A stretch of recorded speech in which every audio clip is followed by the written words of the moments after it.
Olá, tudo bem? Por causa do pecado original e da corrupção do ser humano, temos muitas coisas ruins em nosso meio. Hoje, a exemplo da maledicência e da fofoca. Você ou alguém próximo de você tem sofrido destes males? Eu te convido a vir comigo nesse vídeo e ver o que Deus diz sobre isso e como nós podemos minimizar em nome de Jesus.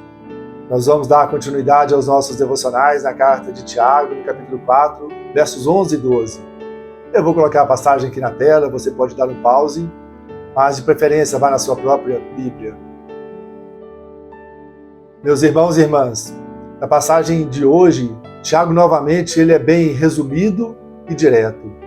Ele vai dizer: irmãos, não fiquem por aí só falando mal um dos outros ou dizendo mentiras.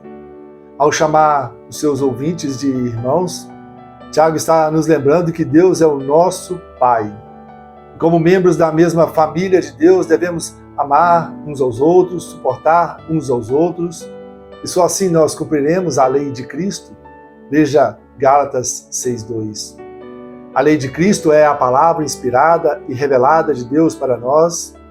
É a palavra que é viva, eficaz, ela é transformadora, ela é útil para o ensino, para a educação, para a correção na justiça. É ela que condena a calúnia, a difamação e a fofoca. Ou seja, Deus abomina o disse-me disse. A Bíblia é clara ao afirmar que a maledicência é uma atitude repugnante diante de Deus.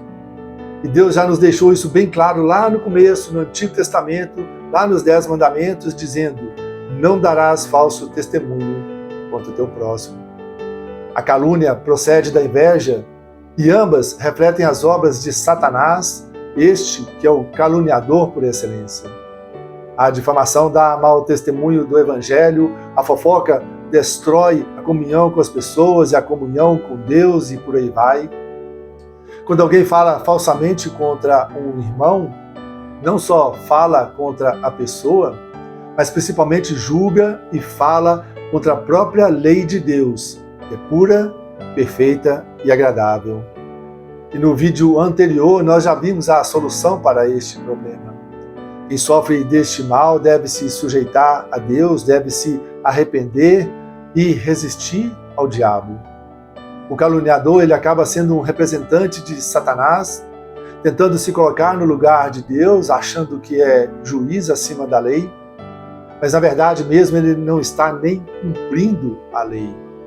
Foi o próprio Tiago que diz no capítulo 1, no verso 22, que nós não devemos enganar a nós mesmos, sendo só ouvintes da palavra, mas que devemos ser praticantes da palavra e não juízes.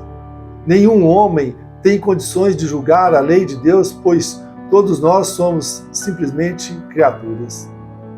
A pessoa que acha que pode julgar a lei, ele despreza os preceitos divinos, quer se igualar a Deus, então ele é um transgressor da lei. Em Romanos 14:4, Paulo vai fazer uma reflexão sobre isso, perguntando: quem é você para julgar o servo alheio?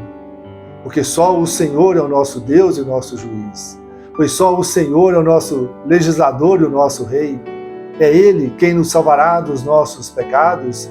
Veja aí Isaías 33:22. E o nosso próprio Senhor e Salvador Jesus Cristo, Ele nos disse lá em Mateus, no capítulo 7, no verso 1, não julgueis para que não sejam julgados. Mas calma lá, nós precisamos entender melhor o que quer dizer não julgar. O texto aqui não é contra a ideia de fazermos juízos morais, porque nós não podemos ser coniventes ou ser omissos com os erros dos outros. Estas advertências de Tiago, acima de tudo, têm a ver com o amor. O amor às pessoas e o amor a Deus. Devemos apontar para o texto bíblico e explicar o erro das pessoas com muito amor, respeito e com mansidão. Devemos discernir as coisas e seguir o mesmo princípio de Jesus, amar as pessoas sempre e agir em conformidade com o Espírito Santo de Deus, sem jamais deixarmos os princípios de Deus de lado. O que Tiago está condenando é a atitude de censura e as críticas negativas que ferem e expõem os outros a situações constrangedoras. E Tiago está condenando as palavras que não edificam, que só destroem. O apóstolo Paulo, ao escrever sua carta aos Coríntios, no capítulo 12, no verso 20, ele também se preocupava com isso, temendo que houvesse entre os coríntios invejas, divisões, calúnias, intrigas e arrogância. Bem como também o apóstolo Pedro, em sua primeira carta, no capítulo 2, no verso 1, ele vai dizer: livrem-se de toda maldade, de todo engano, hipocrisia, inveja e toda espécie de maledicência. As críticas com a finalidade de destruir, de prejudicar ou humilhar, aí sim é pecado, e é um pecado gravíssimo. Tanto que Tiago vai dizer no capítulo 2, no verso 8, que se vocês obedecerem à lei do reino, estão fazendo o que devem, pois na Escritura Sagrada está escrito: ame aos outros como você ama a você mesmo. Ou seja, meus irmãos, nós temos que ser o sal da terra e a luz do mundo.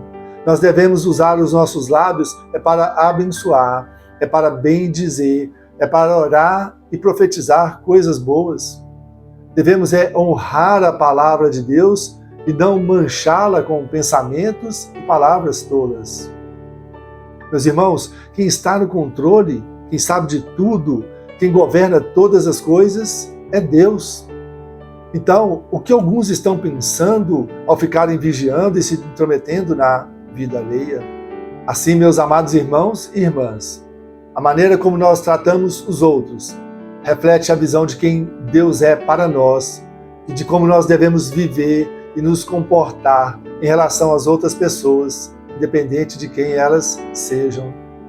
O nosso comportamento para com os outros deve ser determinado por Deus e por sua lei, essa lei que está aí na sua Bíblia, e não por nossos próprios desejos e vontades humanas e egoístas.